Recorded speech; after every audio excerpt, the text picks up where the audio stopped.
Hello everyone, I am your host and investment का दोस्त Sudhir Ranjan. Welcome to our channel. इस video में हम लोग डिस्कस करेंगे कैंपस एक्टिववेयर के स्टॉक के बारे में। ये फुटवेयर कैटेगरी में काफ़ी पॉपुलर स्टॉक है।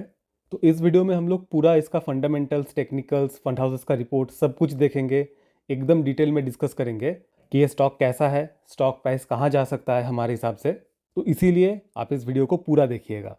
हम हमारे चैनल में बहुत ही डिटेल में स्टॉक्स का, आईपीओस का एनालिसिस करते हैं और हम जितना आसान भाषा में आपको एनालिसिस करके बताते हैं वो शायद ही आपको और किसी चैनल में देखने को मिले।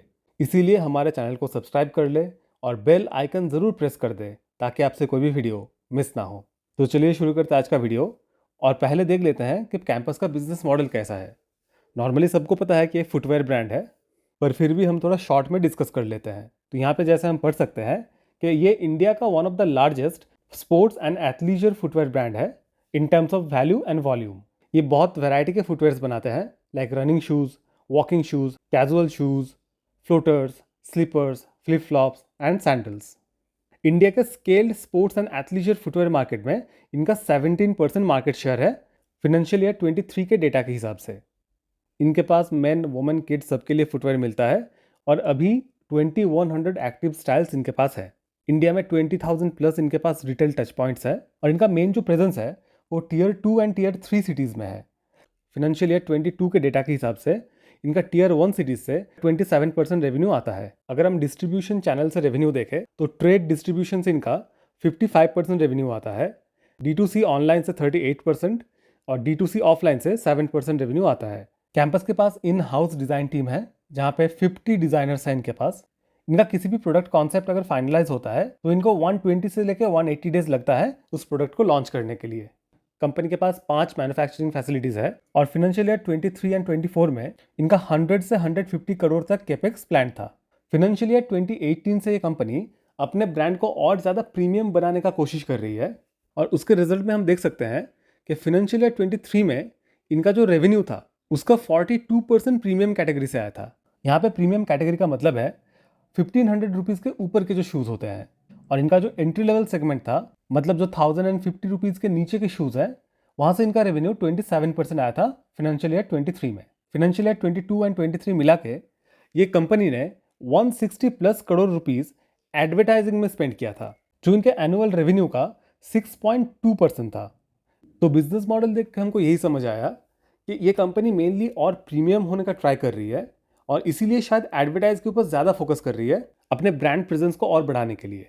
अभी अगर हम स्टॉक का फंडामेंटल्स देखें तो करंट प्राइस चल रहा है 237 के आसपास, मार्केट कैप है 7200 करोड़ के आसपास, प्राइस टू अर्निंग है 91, रिटर्न ऑन कैपिटल एम्प्लॉयड है 23%, रिटर्न ऑन इक्विटी है 23.8%, डेट टू इक्विटी रेशियो है 0.55 और पीईजी रेशियो है 3.03। तो पीईजी रेशियो के हिसाब से कंपनी बहुत ही ज़्यादा ओवरवैल्यूड है। नॉर्मली अगर किसी कंपनी का पीईजी रेशियो 1 होता है तो हम उसको फेयरली वैल्यूड मानते हैं, बट अगर कोई स्मॉल कैप कंपनी है या हाई ग्रोथ वाली कंपनी है तो हम वहाँ पे पीईजी रेशियो 2 टाइम्स तक कंसिडर करते हैं, पर 3 टाइम्स का पीईजी रेशियो बहुत ही ज़्यादा होता है। डेट कंपनी में कंट्रोलेबल है, रिटर्न ऑन इक्विटी और return on capital employed company में ठीक ठाक है, बट जब हम इसको प्राइस टू अर्निंग से कंपेयर करते हैं तो ये अच्छा नहीं है। या फिर हम इसको उल्टा तरीके से बोल सकते हैं कि आरओसी और आरओई तो अच्छा है, पर कंपनी का प्राइस टू अर्निंग रेशियो बहुत ही हाई है। कंपनी का मीडियन पीई है 93.5, मतलब कंपनी अभी अपने मीडियन पीई के आसपास ही चल रही है। नॉर्मली ये जो फुटवेयर इंडस्ट्री है इसको थोड़ा हाई पीई मिलता है, क्यों मिलता है वो डिबेटेबल है, वो अगर आप चाहेंगे तो हम किसी और वीडियो में डिस्कस करेंगे। बट ओवरऑल कुछ भी हो जाए, 91 का प्राइस टू अर्निंग बहुत ज़्यादा होता है। अगर हम कंपनी में ग्रोथ देखें तो ईपीएस ग्रोथ 3 साल में है -1.11%, 5 साल में है -74%, सेल्स ग्रोथ 3 साल में है 32.8% और 5 साल में है 29.4%। तो सेल्स ग्रोथ कंपनी में अच्छा है, ईपीएस नेगेटिव में है। इसका रीज़न ये है कि कंपनी का आईपीओ आया था 2022 में, तो ऑब्वियसली जब आईपीओ आता है तो नंबर ऑफ शेयर्स बढ़ जाते हैं, तो इसके वजह से कंपनी के ईपीएस में इफेक्ट आया है। तो बेसिकली हमको 3 साल और 5 साल के हिसाब से ईपीएस अभी नहीं देखना चाहिए। हमको कंपनी जब से लिस्ट हुआ है तब से ईपीएस देखना चाहिए कि तब से ईपीएस में ग्रोथ हुआ है कि नहीं। कंपनी का ऑपरेटिंग प्रॉफिट मार्जिन 5 साल में 16.5% है, जो कि थोड़ा लोअर साइड पे है, उतना इंप्रेसिव नहीं है। अभी अगर हम कंपनी का क्वार्टरली रिजल्ट्स देखें तो यहाँ पे रिजल्ट्स हमको बहुत ही ज़्यादा फ्लक्चुएटिंग देखने के लिए मिल सकते हैं। फॉर एग्जाम्पल, अगर आप दिसंबर 22 के क्वार्टर से दिसंबर 23 के क्वार्टर को कंपेयर करेंगे तो सेल्स ग्रोथ 466 करोड़ से 472 करोड़ हुआ है। तो ग्रोथ तो है बट बहुत ही नॉमिनल है। बट अगर आप सितंबर 22 के क्वार्टर से सितंबर 23 के क्वार्टर को कंपेयर करेंगे तो वहाँ पे सेल्स बहुत ज़्यादा ड्रॉप हो चुका है। सितंबर 22 में जहाँ पे सेल्स था 333 करोड़, वो सितंबर 23 में हुआ है 259 करोड़। आप वीडियो को पॉज करके हर एक क्वार्टर का सेल्स कंपेयर कर सकते हैं, आपको बहुत ही ज़्यादा फ्लक्चुएटिंग रिजल्ट देखने के लिए मिलेगा। बट इस स्टॉक में आप जून से सितंबर को, सितंबर से दिसंबर को ऐसे कंपेयर मत कीजिएगा। आप दिसंबर 23 से दिसंबर 22, दिसंबर 22 से दिसंबर 21 ऐसे कंपेयर कीजिएगा। लाइक इट सेल्स, कंपनी का नेट प्रॉफिट और ईपीएस भी बहुत ही ज़्यादा फ्लक्चुएटिंग है।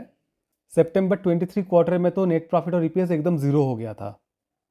अभी अगर हम स्टॉक का ईयरली रिजल्ट देखें तो 2023 तक स्टॉक में बहुत ही अच्छा सेल्स ग्रोथ हमको देखने के लिए मिल रहा था। बट करंट फाइनेंशियल ईयर में कंपनी का सेल्स ड्रॉप किया है कंपेयर टू प्रीवियस ईयर, और सिमिलरली कंपनी का नेट प्रॉफिट और ईपीएस भी ड्रॉप कर गया है। अभी अगर हम स्टॉक में कंपाउंडेड ग्रोथ देखें तो 5 साल में सेल्स ग्रोथ है 29%, प्रॉफिट ग्रोथ है 30%, 3 साल में सेल्स ग्रोथ है 33%, प्रॉफिट ग्रोथ है 25%, और ट्रेलिंग 12 मंथ्स में सेल्स ग्रोथ है -4%, प्रॉफिट ग्रोथ है -32%, एंड स्टॉक प्राइस CAGR है -31%। तो इस डेटा के हिसाब से कंपनी के सेल्स के मुकाबले कंपनी का जो स्टॉक प्राइस है वो अंडर वैल्यूड है। बट कंपनी के सेल्स में अगर ग्रोथ नहीं आएगा तो स्टॉक प्राइस यहाँ से बढ़ना बहुत ही मुश्किल है। अभी अगर हम शेयर होल्डिंग पैटर्न देखें तो प्रोमोटर्स का स्टेक है 73.88%, एफआईएस का स्टेक है 5.22%, डीआईएस का स्टेक है 7.79% और पब्लिक का स्टेक है 13.1%। Number of share holders last 2 साल में 1.5 टाइम्स हो गए हैं, जो कि एक्सेप्टेबल है।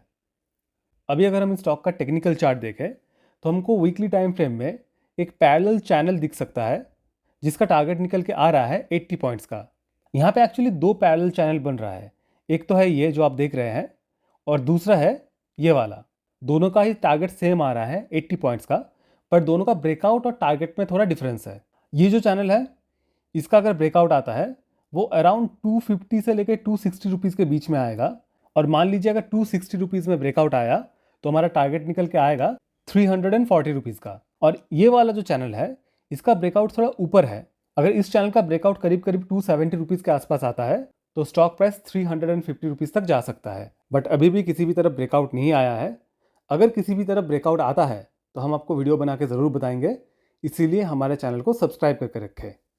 अभी अगर हम फंड हाउसेस का रिपोर्ट देखें तो रिसेंट टाइम्स में तो कोई रिपोर्ट नहीं आया है कंपनी पे, बट अगस्त 2023 में मोतीलाल ओसवाल ने एक रिपोर्ट दिया था जहां पे इन्होंने स्टॉक का टारगेट दिया था 335 रुपीज़ का, और ये रिपोर्ट अभी भी एक्टिव है।